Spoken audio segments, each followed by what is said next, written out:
Hello friends, welcome back to my channel Shrabani's lifestyle. তোমরা সকলে কেমন আছো?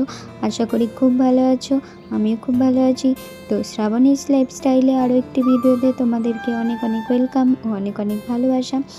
আর দেখো, সকালে আকাশটা কি সুন্দর লাগছিল, রোদ উঠেছিল, ভীষণ সুন্দর লাগছিল, মেঘলা করেনি সেই দিনকে। তো সেই দিনটা ছিল রাখি পূর্ণিমা।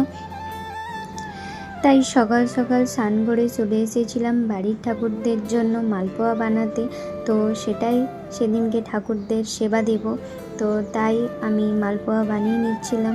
প্রতিদিন তো অন্যরকম কিছু দিই, তাই সেদিনটা ছিল রাখি পূর্ণিমা, যেহেতু একটা বিশেষ দিন। তো তাই ভাবলাম যে মালপোয়াটাই বানিয়ে নিই। এখানে দেখো আমার মালপোয়া তৈরি হয়ে গেছিলো। তারপর আমি চলে এসেছিলাম ঠাকুরদের সেবা দিতে। তো দেখো, আমি সেবা দিয়ে দিয়েছি। আমি এর আগেও তোমাদেরকে আমার ঠাকুর ঘরে সব ঠাকুরদের দেখিয়েছি। তো আজকের দিনেও ভাবলাম দেখিয়ে নিই। আমার ভিডিও যদি তোমাদের ভালো লাগে অবশ্যই একটা লাইক কমেন্ট করো।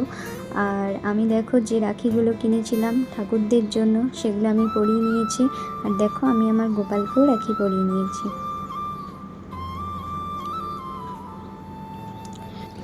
আর তারপরে দেখো, আমি আমার জায়ের মেয়ে রেডি হয়ে বেরিয়ে পড়লাম আমার জায়ের মেয়ের ফ্রেন্ডের বাড়ি। তাদের বাড়িতে ছিল নারায়ণ পুজো, ওরা উপরে ঘর করেছিল, তাই নারায়ণ পুজো দিচ্ছিল। তো তাই ইনভাইট করেছিল আমাদেরকে। তো তাই চলে যাচ্ছিলাম ওদের বাড়িতেই। তো ওদের বাড়িটা আমাদের বাড়ি থেকে বেশি দূরে না, জাস্ট টোটো করে 20-25 মিনিট লাগে। তো আমরা টোটো করেই চলে যাচ্ছিলাম। আর দেখো, আমার জায়ের মেয়ে আগে আগে ছুটছিল, যেহেতু ওর ফ্রেন্ডের বাড়ি যাবে, তাই ওর মজা হচ্ছিল। তো আমরা চলে এলাম ওর ফ্রেন্ডের বাড়ি। তো দেখো চারদিকে কী সুন্দর গাছপালা লাগিয়েছিল, ভীষণ সুন্দর বাড়িটা। ওর ফ্রেন্ডকে পেয়ে খুব খুশি। আর দেখো, আমরা চলে গেলাম ওপরে, যেহেতু ওপরে নতুন ঘর হয়েছিল, ওপরেই পুজো হচ্ছিল। আর এখানটা ছিল ডাইনিং মতো। আর দেখো ওরা কি সুন্দর ডাইনিংয়ের মধ্যে দোলনাতে দোল খাচ্ছিল। তো ওরা দুজনে খুব খুশি, দুজন দুজনকে পেয়ে। তো ওরা খুব আনন্দ সহকারে খেলা করছিল। তারপরে দেখো, এই যে নতুন ঘর, এই ঘরটার মধ্যেই পুজো হচ্ছিল, নারায়ণ পুজো। আমরা যাওয়ার আগেই পুজো কমপ্লিট হয়ে গেছিল। তো ভীষণ সুন্দর ঘরগুলো। তারপরে এটা ছিল পাশের একটা বেডরুম। তো এই বেডরুমটাও খুব সুন্দর। তারপরে দেখো, এখানে ঠাকুরমশাই মন্ত্র পড়ে সুতো কাটছিল। তো দেখো, সুতো কাটা হয়ে গেল। ওই ওপরে দেখো একটা গণেশ ঠাকুর করেছে, গণেশ ঠাকুরটা ভীষণ সুন্দর লাগছিল। তারপর ওই বাড়ির দাদা ভাই নারকেল ভাঙছিল, যেহেতু এটা গৃহপ্রবেশ, তো তাই কোনো কিছু শুভ কাজে এটা নারকেল ভাঙতেই হয়, এটা আমরা জানি। তো তাই দাদাভাই নারকেল ভাঙছিল।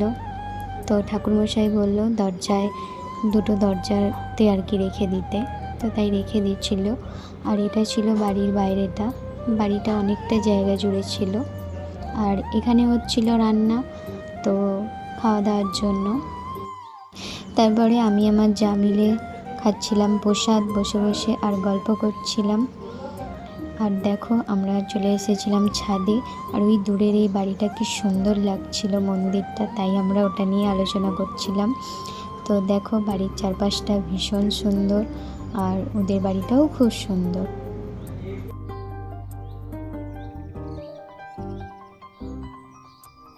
আর দেখো, এই বাড়ির সামনে ছিল একটা বিশাল বড় বাঁশঝাড়। তাই আমরা বলছিলাম তোমাদের ভয় লাগে না এত বড় বাঁশঝাড় দেখে? তো যাই হোক, তোমাদের বাড়িটা কেমন লাগলো অবশ্যই কমেন্টে জানিও। তারপরে দেখো, বাড়ি যাওয়ার পালা। খাওয়া দাওয়া করে আমরা বাড়ি ফিরছিলাম সবাই মিলে। তো আমার শাশুড়ি মা আর জেঠি শাশুড়ি মা পরে গেছিলো, তো তাই ফেরার পথে একসাথেই আমরা চলে আসছিলাম। তো আমি এখানেই ভিডিওটা শেষ করব। যদি আমার ভিডিও তোমাদের খুব ভালো লাগে অবশ্যই একটা লাইক কমেন্ট করো আর শেয়ার করো, আর চ্যানেলটিকে সাবস্ক্রাইব করো। সবাই ভালো থাকো, সুস্থ থাকো আর পাশে থেকো। আজকের মতো টাটা।